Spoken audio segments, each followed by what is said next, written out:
अरे कुल धन अडनिया के पास जा रहल बा, या साहेब जी का है विकास हो रहल बा। जी हाँ दोस्तों, कुल धन अडनिया के पास जा रहल बा, साहेब जी का है विकास हो रहल बा।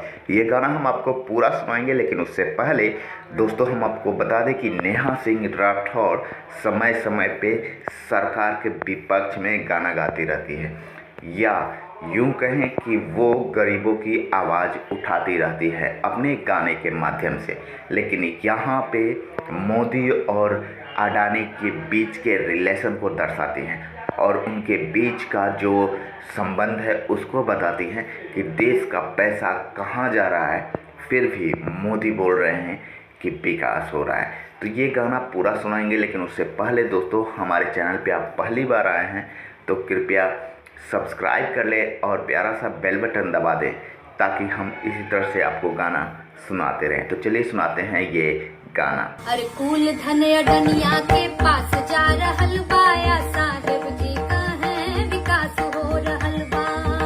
यारी दोस्ती में देशवा के नाश हो रहल बा, साहेब जी का है विकास हो रहल बा।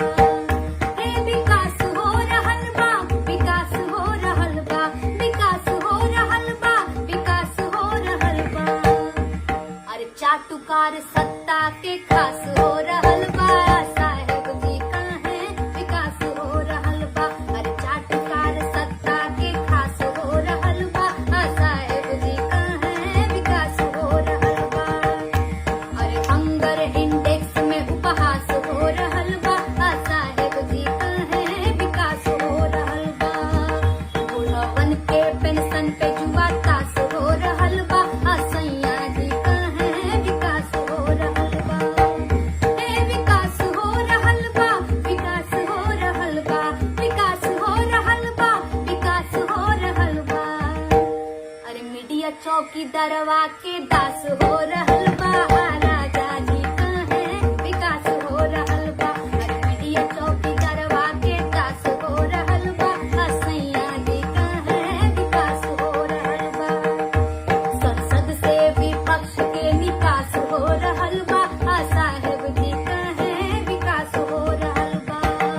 डेमोक्रेसी के गर्दन में फांस हो रहल बा, साहेब जी का है विकास हो रहल बा। एगो हमरा कंफ्यूजन है, इनका डिग्री पे ना हमके विश्वास हो रहल बा।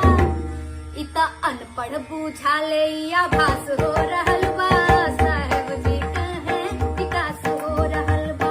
विकास हो रहल बा, विकास हो रहल बा, विकास हो रहल बा, विकास हो रहल बा। लोक गायन ना इनके बर्दाश्त हो रहल बा,